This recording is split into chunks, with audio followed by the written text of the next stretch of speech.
هيلو كيف دايرين؟ لاباس عليكم؟ نتمنى تكونوا كاملين بخير وعلى خير، ومرحبا بكم معايا في فيديو جديد وقضيه جديده. القضيه ديال اليوم غتاكد لينا بلي شحال من الكذبه كانت صغيره مع الوقت كتبقى غادا وكتكبر حتى كيفلت كلشي ما بين يدينا. فبلا ما نطول عليكم في هذه المقدمه، الا كنتو مستعدين خليونا نبداو.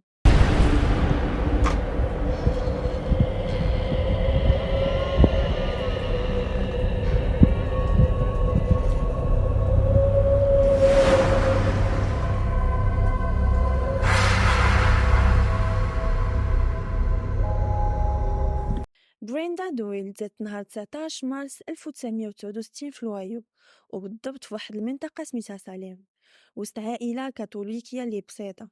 ومني كنقول بسيطة، راه ما كنعنيش المستوى المعيشي ديالهم، لا، راه كنعني بها انهم ناس متواضعين، اللي اهم حاجة عندهم هي ان ولادهم يترباو على القيم والمبادئ اللي هما ترباو عليها. وفعلا بريندا وخوها توم كانوا جوج ديال الوليدات اللي بدون مشاكل، داخلين سوق راسهم مدينها في قرايتهم، وقليل فين كتلقاهم خارجين. حتى من نهار الحد في الصباح كيمشيو للكنيسة، وفي العشية كتلقاهم دايرين هما ووالديهم على طبلة العشاء. بريندا كانت واحد البنت اللي مسالمة، ظريفة حنينة وكتحماق على الدراري الصغار. مورا ما غتاخد الباك غتقرر تتخصص في المجال الطبي، وداكشي نيت اللي غادي يكون. غير غتاخد الدبلوم ديالها غتلقى بوست في واحد من السبيطارات ديال المدينه، في اصعب جناح عندهم واللي هو جناح الاطفال اللي كيعانيو من السرطان. واخا هاد البوست صعيب وكيطلب مجهود اللي هو كبير، لا من الناحيه الجسديه ولا حتى من الناحيه النفسانيه، بريندا كانت قادره تعطي فيه وتدخل الفرحه على دوك الوليدات الصغار. والديها كانوا كيقولوا بلي محالش طول في ديك الخدمة، حيت كانوا عارفين شحال بنتهم رهيفة وحساسة. بالنسبة ليهم مستحيل تصبر على داكشي اللي كتشوف كل نهار في داك الجناح. وراكم عارفين، فحال هاد النوع ديال الأجنحة المرضى كيكونوا بحال العائلة مع بعضياتهم، وحتى الطاقم الطبي كيكونوا مولفينهم لأقصى درجة. فلا قدر الله وتوفى شي واحد فيهم، بالخصوص إلا كان مازال صغير، كلشي كيتأزم. ومن هاد المنبر بغيت نقول الله يشافي كاع المرضى وينزل عليهم السكينة وستر الله. المهم، كان هذا هو الجانب المهني من حياة بريندا. أما الجانب الشخصي، ففي 1995 غادي تتعرف على السيد اللي غيولي راجلها وبات وليداتها من بعد، واللي سميتو ستيفن باويل. ستيفن هو شاب اللي خلوق حشومي وطموح بزاف، خدام كنائب الرئيس في أكرون وهايو ستيل تريتين، واحد من الوزنات اللي معروفين في المدينة. بريندا وستيفن من أول ما تعرفوا فيها على بعضياتهم كانوا متأكدين بلي هاد العلاقة غادي تسالي بالزواج. وبصح في نوفمبر 1996 غادي يتزوجوا ويوعدوا بعضياتهم بلي حتى شي حاجة ما تفرقهم من غير الموت. نهار 21 مارس 2000 هاد العائلة غادي يرزقهم الله بأول فرحة ليهم اللي غادي يسميوها سيدني. ووقت قليل من بعد بريندا غتلقى راسها حاملة، وهاد المرة غادي يتزاد عندهم وليد نهار 9 شهر 12 2003، واللي غادي يسميوه أندرو. ستيفن وبريندا كانوا فرحانين حيت أخيرا قدروا يأسسوا الأسرة اللي من ديما هما كيحلموا بها، سورتو بريندا اللي من صغرها وهي كتحلم أنها تكون أم. وواخا الخدمة ديالها ما سهلاش، هي وستيفن كيديروا ما في جهدهم باش يكونوا حاضرين في حياة ولادهم، وباش يوفروا ليهم كاع داكشي اللي محتاجين. وفعلا الوليدات كانوا عايشين في دار كبيرة ما نقصهم حتى شي حاجة، والديهم كيبغيوهم وكل شي غادي مزيان. هاد العائلة كانوا عارفين بلي لا بغيتي توصل لطموحاتك خاصك تضحي وتقاتل، واهم حاجة هي تقرا وتختار المجال اللي انت تقدر تعطي فيه، وهذا الشيء بالضبط اللي غيكبروا فيه وليداتهم. بالاكثريه سيدني بحكم انها كتقرا مزيان ونقاطها عاليين، وحده من الاوائل ديال الثانويه اللي كانت كتقرا فيها. سيدني ما كانتش من النوع ديال البنات اللي سادين على راسهم، بالعكس، كانت من النوع اللي عزيز عليها تخرج تسهر وتتعرف على ناس جداد، وهذا الشيء كامل بلا ما تهمل القرايه ديالها. وبفضل النقط والمجهودات ديالها غادي تقدر تاخد منحة دراسية اللي كتغطي 75% من التكاليف، وهذا الشيء كيعني ان باها غادي يخلص غير 25% من المبلغ الاجمالي. صراحة ما عرفتش واش نتوما عارفين هاد المعلومة ولا لا، ولكن الجامعات الميريكان راهم بالفلوس. داكشي علاش كتلقى اغلب الطلاب كيقراو وكيخدموا باش يقدروا يغطيو التكاليف القرايه ديالهم. وكاينين شي اباء غير كيولدوا كيبداو يجمعوا الفلوس لولادهم في واحد البلان على قبل لافاك. المهم سيدني غادي تقبل في جامعة ماوت يونيون اللي كتبعد على دارهم بواحد الساعة ديال المكانة تقريبا. غير هو غتقرر أنها تسكن في الكامبوس التابع للجامعة وتبقى تمشي تشوف عائلتها غير في العطل. العام الأول غادي يدوز مزيان، كلشي هو هداك، القراية غادا مزيان، كتسكن مع أعز صديقة ليها في نفس البيت، ودغيا تأقلمات مع الحياة الجديدة ديالها. وحاجة أخرى، في ظرف وقت قليل غادي تنضم لفريق لي سوغوريتي، واللي هما جروب ديال البنات اللي كينظموا الحفلات والمشاريع الدراسية وحتى الخرجات، وهذا الشيء كامل بالتعاون مع لافاك. من مورا مثلا العام، سيدني غادي ترجع لدارهم على قبل العطلة، وباش ما تقنطش غتمشي تخدم في أكاديمية كرة السلة وبالضبط في الكيدز زون. الوليدات كانوا فرحانين معاها، وحتى هي كانت فرحانة بهاد الخدمة. غير هو كل حاجة كان بوقتها. غير غتسالي العطلة غترجع للكامبيوس باش تبدا عامها الجديد، وكيف العادة غتقاتل باش تنجح وتجيب نقاط مزيانين. السمستر الاول غادي يدوز مزيان، من موراها غادي تجي العطلة ديال نويل، فسيدني غادي تمشي دوزها مع عائلتها اللي كانوا فرحانين بالمستوى اللي وصلت ليه. ومرة أخرى، غير غتسالي العطلة غادي ترجع لماوتشينيان باش تكمل قرايتها. غتبقى على هاد الحال حتى قربت توصل العطلة ديال الربيع، فاش غتعلم والديها بلي هاد المرة وعكس كل مرة ما غاداش تسافر مع صحابها وغادي تجي تبقى معاهم هاد الايام. نهار 3 مارس 2020 بالضبط، نهار قبل ما تبدا العطلة، ستيفن غادي يلاحظ بلي ماوتشونيان ما سحبتش الفلوس من البلان 529. هاد البلان 529 هو كونت لي الوالدين كيجمعوا فيه الفلوس على قبل مصاريف الدراسة ديال ولادهم، كيف ما قلت لكم من قبل. وباش يقطع الشك غادي يحاول يتكونيكتا في السيت ديال لافاك باللوغين والمود باس ديال بنتو. غير هو في كل مره كيقولوا ليه بلي هاد اللوغين راه ما كاينش. اللي غيدير هنا هو انه غيعيط على بنتو باش يعرف منها شنو كاين، فغتقول ليه راه طاري واحد المشكل في السيرفر ديال لافاك، داكشي علاش ما كتقدرش تدخل ليسباس الخاص بيا. غير هو بيني وبينكم هاد الهضره ما غاديش تدخل ليه للراس، فغادي يقرر يتواصل مع الجامعه ويعرف منهم شنو طاري. ولكن غيعيا ما يعيط حتى شي واحد ما غادي يجاوبو. في الاخر غادي يخلي ليهم ميل اللي كيشرح ليهم فيه المشكل وكيطلب من شي مسؤول يعاود يتصل به. وفعلا داكشي اللي غادي يكون. مساعدة العميد اللي سميتها ميشيل غير غادي تشوف الميل غادي تعاود تعيط ليه. وهنا وجدوا راسكم الصدمة، حيت سيدني ما بقاتش مقيدة في لافاك، البنت مطرودة هادي مدة. ستيفن ما فهم والو، كيفاش البنت مطرودة وهي كتحضر المحاضرات ومازال ساكنة في الكامبوس. ميشيل غادي تعتذر منه، غتقول ليه ما نقدر نعطيك حتى شي معلومه من غير لما كان عندي الموافقه ديال سيدني، وإلا بصح باغي تعرف اشنو طاري راك تقدر تسولها وهي تقول لك اشنو كاين. بزاف منكم ما غاديش يفهموا هذا الجزء، كيفاش كليه كطلب من اب يسول بنته على اسباب الطرد ديالها وهما في امكانيتهم يوضحوا ليه السبب. فخلوني نقول لكم بلي ماونت يونيون كتعتمد على قانون فيربا في السياسه الداخليه ديالها.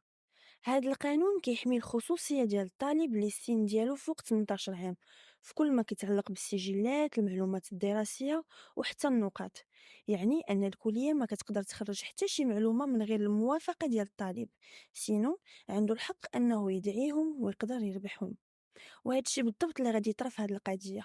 الكلية رفضت رفض كلي تشرح ليه شنو طاري وعلاش بنته طردات.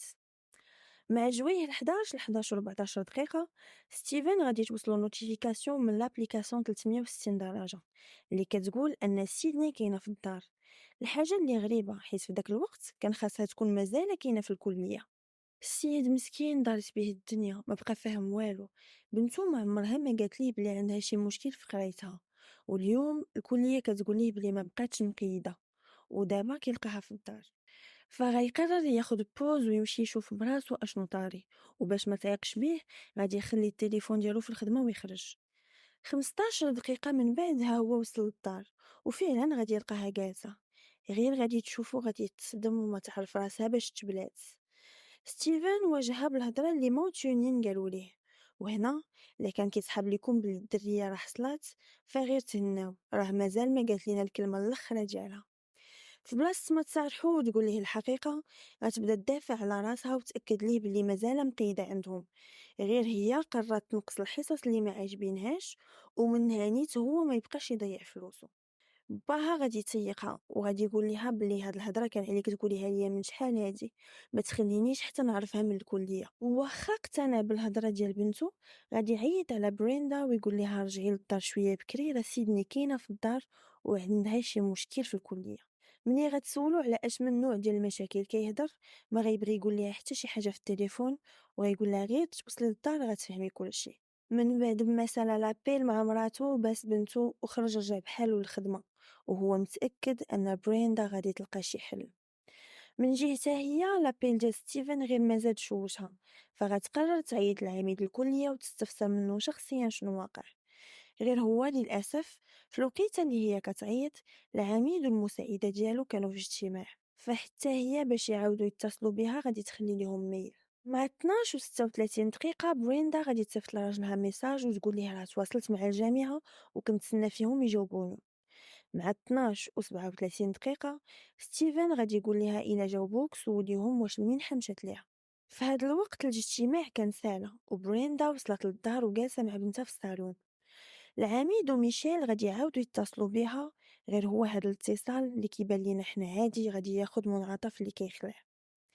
العميد وهو كيهضر مع بريندا في واحد اللحظة غادي يسمع الصوت ديال شي حاجة كتخبط، ومن بعد الصوت ديالها وهي كتغوت. مع الصدمة غادي يبدا يقول ليها جاوبيني واش كلشي مزيان، الا ما جاوبتيش راه غادي نعيط للبوليس، واش محتاجة لشي مساعدة. وفجأة لابيل غادي يتقطع. ميشيل اللي كانت كتسمع كلشي من خلال مكبر الصوت بقات غير مصدومه من هادشي اللي طرا، فبالزربه غادي تطلب من مكتب الاستقبالات يصيفطوا ليها لادريس ديال دار سيدني. بينما جون كيحاول يتصل بها مره اخرى، التليفون كيصوني ولكن حتى شي واحد ما كيجاوب. المره الاولى، المره الثانيه، حتى المره الثالثه عاد شي حد جاوبهم ودار راسو بريندا.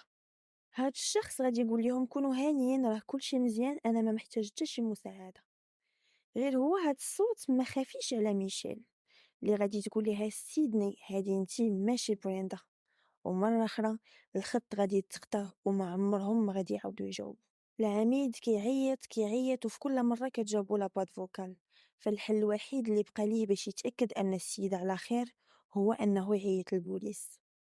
واحد من البوليس اللي كيكونوا كيدوروا في الطوموبيل غادي يسمع لابيل في الراديو، وغادي يعرف بلي هذيك لادريس ديال صاحبو ستيفن. فديك الساعه غادي يعيط ليه ويقول ليه راه شي حاجه طاريه عندك في الدار، جري وما تعطلش. كانت ديك الساعه 12 و 51 دقيقه. من 12 و 52 دقيقه ل 12 و 53 دقيقه ستيفن كيعيط لمراته وبنته وحتى شي واحد فيهم ما كيجاوب، فغينوض يهز طوموبيلته ويطير يشوف شنو طاري. مع الوحدة تقريبا البوليس وصلوا للدار، لاسين كاملة تصورات بالكاميرا اللي كتكون في اللبسة ديال البوليس. She's on the ground. So there's Who is it? my mom. There was, we heard a bang. We heard a bang, and she told me to get out.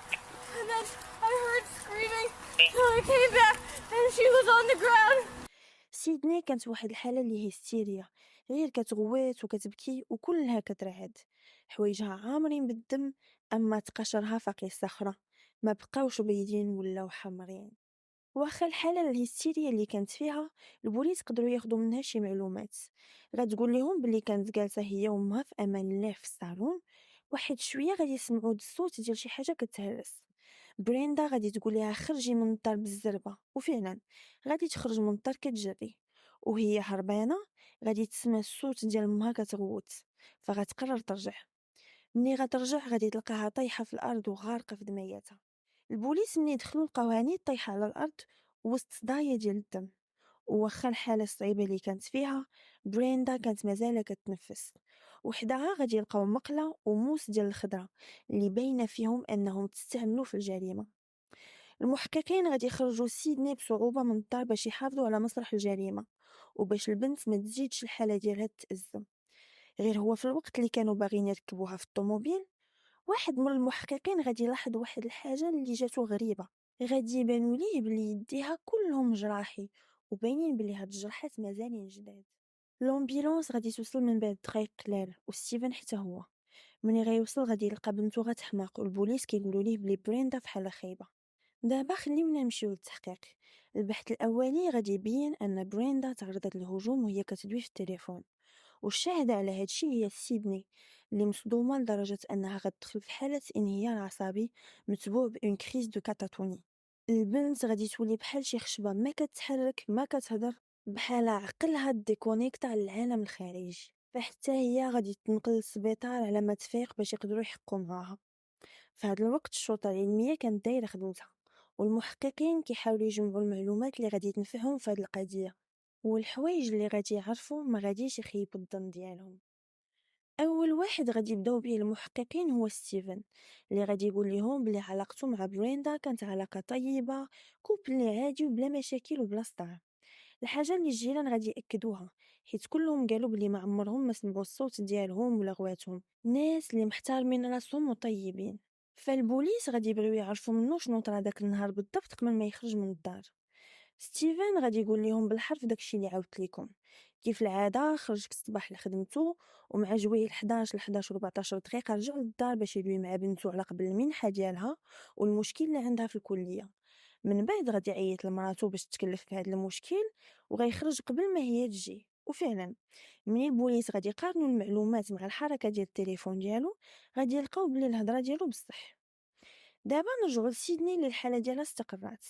منين البوليس غادي يبداو معاها في التحقيق، البنت غتبدا تدخل وتخرج في الهضره، وما قادراش تعطيهم مواصفات المجرم بحال السيده كاع ما كانت حاضره.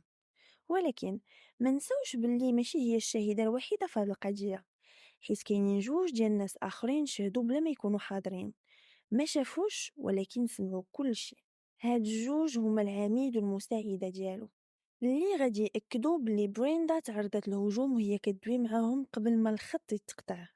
ومن يبقاو كيعيطوا سيدني غادي تجاوبهم وغادي دير راسها بريندا، ومني غادي يعيقوا بها غادي تقطع عليهم وما تبقاش تجاوبهم. اش بان ليكم هادشي كيدخل الشك ياك؟ فالسؤال هنا هو علاش سيدني ما قالتش للبوليس هاد المعلومه وخبات عليه؟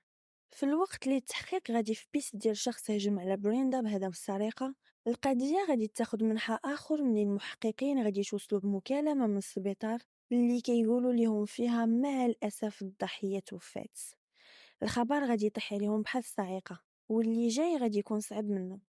التقرير الأولي ديال الطبيب كيقول على أن الضحية تعرضت لضربة في الراس بأداة اللي ثقيلة والكثر من 30 طعنة على مستوى العنق. فلا جينا نفسرو هاد التقرير، فالمجرم دخل للدار، هز مقلة وموس من الكوزينة وتهجم بهم على الضحية ديالو قبل ما يدخل يشفى. فمنطقيا هاد الهضره ما كتدخلش للعقل، حيت الا بصح المجرم كانت عنده النيه ديال السرقه كان يقدر يضربها بالمقله باش ما تحركش، ماشي يطعنيها الطعنات كاملين، من غير الا كان الدافع ديالو هو تصفيه الحسابات. ولكن البحث بين انها ما عندها حتى شي مشكل مع شي حد، بالعكس كلشي كيبغيها وكيحترمها. وحاجه اخرى اللي كتدخل الشك هي ان الدار ما تشفر فيها والو، فإلا المجرم ما جايش على قبل الشفرة وما جايش على قبل تصفية الحسابات، فعلاش قتلها وسدد ليها هاد الطعنات كاملين؟ ونزيدكم حاجة أخرى اللي كتدخل الشك كتر. المحققين غادي يلقاو فعلا واحد الشجر مهرس، الحاجة اللي كتأكد أن شي حد دخل عليهم. ولكن كاين واحد التفصيل اللي بسيط اللي غيحيد هاد الفرضية بمرة، واللي هو انقطاع ديال الدم اللي لقاو فيه. وهذا الشيء كيعني ان بريندا تقتلات قبل ما يتهرش الشجر، حيت هذاك الدم كان ديالها وما كانش ديال المجرم. دابا لا بيست ديال الشفره بدات كتنهار، والمحققين ولات عندهم بيست جديده واللي هي سيدني، بالخصوص ملي غيكتشفوا شنو السر اللي كانت مخبيه على عائلتها لمده طويله. في الوقت اللي قريتها في الليسي كانت غادا مزيان، ملي طلعت الكليه كلشي غادي يتقلب، وعلى عكس داكشي اللي كانت كتعاود لعائلتها حتى شي حاجه ما كانت سهله بالنسبه ليها. واخا دارت مجهود اللي كبير باش النقاط ديالها يتحسنوا، الكليه غادي يعلموها بلي من الاحسن انها تبدل التوجيه ديالها. ولكن سيدني غادي تقصح راسها وغادي ترفض. في عامها الثاني نقاطها غير ما غاديين وكينزلوا لدرجه ما بقاوش كيفوتوا سنين. فغير غادي يسالي السمستر، اللجنه مكلفه بالتلاميذ غادي يستدعيوها باش يعلموها انها توقفات، وغادي خصها دابا تجمع حوايجها وتخوي الكامبوس. وفي بلاصه ما تطلب المساعده غادي تقرر تخبي على صحاباتها وعائلتها وتكمل فحال حتى شي حاجه ما طاريه. اللي غدير هنا هو انها غتستغل الوقت اللي كيكون ما بين ديزاكتيفاسيون ديال بطاقه الطالب والديبار ديالو باش تبقى تدخل وتخرج بلا ما يشكو فيها. وهكا الكذبه ديالها بقات مكمله حتى من بعد ما لاكارت ديتوديون ديالها ديزاكتيفات. وحيت لافاك ملتزمه بقانون فيربا، فحتى شي واحد ما كان عارف بالطرد ديالها من غير شي موظفين اللي قلال. قبل ما تسترد الكليه غادي يحطوها في مرحله البروباسيون باش يعطيوها فرصه فين تحسن من النقط ديالها. ومني شافوا بلي النقاد غير ما غاديين وكيتدهوروا، غادي يحاولوا يعاونوها ويشوفوا معاها شي حل، ولكن الانسه ديالنا ما كانتش باغا، وفي الاخر غادي يوصلوا معاها لمرحله الطرد. في الاخر ديال شهر جوج المساعده ديال العميد غادي ترسل ليها اشعار بالطرد اللي سيدني غادي تسلمو وتسينيه، وكيف العاده ما غاديش تخرج حتى غادي يجي النهار اللي حارس الامن غادي يخرجها على برا، وهنا غادي تلقى راسها في الزنقه ومره اخرى غادي تكمل في كتبتها. فالحل الوحيد اللي بقى ليها هو انها تجلس شي ايام في لوطيل على ما العطله توصل، ومن بعد تمشي لدارهم تجلس معاهم حتى تشوف شنو غادي دير من بعد. وغتبقى على هاد الحال حتى نهار 3 في شهر 3 2020، النهار بالضبط ديال الواقعة. دابا المحققين ولاو عارفين كلشي على سيدني، والخيوط ديال هاد القضية بداو بشوية بشوية كيتحلوا. والسؤال هنا هو واش قتلت امها باش الكذبة ديالها ما تعرفش، ولا كاين شي سبب آخر؟ المحققين ولا عندهم اليقين باللي تقدر دير كل شيء باش الحقيقة ما تعرفش. بالنسبة ليهم بريندا ملي كانت كتهضر مع العميد، سيدني مشات للكوزينة هزت مقلة وموس اللي هجمت بيهم على امها وصفاتها ليها. ستيفن مسكين تصدم، يلاه علموه بالموت ديال مراتو ودابا كيقولوا ليه بلي بنته هي المجرم. نهار 4 في شهر 3 2020 سيدني غادي تعتقل بتهمة القتل العمد ديال بريندا باول، والكفالة ديالها غادي تقدر ب250,000 دولار. زيد عليها أن القاضي غادي يدير طلب باش يديروا ليها تشخيص للحالة ديالها من طرف اختصاصيين الأمراض النفسية والعقلية. الأب واخا الصدمة والعذاب النفسي اللي كيعيش فيه غادي يخلص الكفالة ديالها. وفعلا نهار 7 مارس سيدني غادي تخرج من الحبس الاحتياطي وغادي تحط في كلينيك الأمراض النفسية والعقلية اللي غتبقى فيهم حتى لنهار 16 في الشهر. من بعد غتمشي عند جداتها اللي كانت كتسكن في منطقة ساليم، وغتبقى عندها المدة ديال عامين. هاد المدة كاملة كانت فيها سيدني كتشوف أخصائيين على قبل النفسية ديالها. نهار 9 جويي 2023 المحاكمة ديالها غادي تبدا. القضية غادي تسمع لكاع الشهود اللي في هاد القضية، وغتعرض على هيئة المحلفين أداة الجريمة، النقاط ديال سيدني في ماونت يونيون. وغيجي الوقت اللي كنتسناوه كاملين، واللي هو التشخيص ديال 3 ديال الأطباء اللي سهروا على الحالة ديال سيدني هاد المدة كاملة. هاد الأطباء غادي يقولوا في التقرير ديالهم باللي كتعاني من سكيزوفرينيا اللي حادة، خلقات عندها هلوسات واضطرابات نفسانية اللي صعيبة بزاف، وكيأكدوا بلي الارتجاج اللي تعرضت ليه في المخ بسبب الكرة صعبوا الحالة ديالها. غير هو المدعي عام عنده رأي آخر. بالنسبة ليه سيدني غير كتمثل عليهم باش تهرب من العقوبة، وباش يثبت الهضرة ديالو غادي يذكر الهيئة أقوى الدلائل اللي كاينين في هذا الملف. وأول حاجة غيبدا بها هي الشرجم. قال بلي لا بصح كانت ما واعياش بالجريمة ديالها، فكيفاش قدرت تهرس شجاجة باش توهم المحققين أن شي واحد دخل عليهم الدار وقتل امها. الدليل الثاني كان هو أقوال ستيفن اللي غادي يقول لهم في التحقيق بلي من بعد ما قطع مع صاحبه البوليسي سيدني غادي تعيط ليه وكانت كتهضر معاه بواحد الطريقه اللي عاديه. قالت ليه ماما ما جاوباتكش حيت راها كتهضر مع الكليه.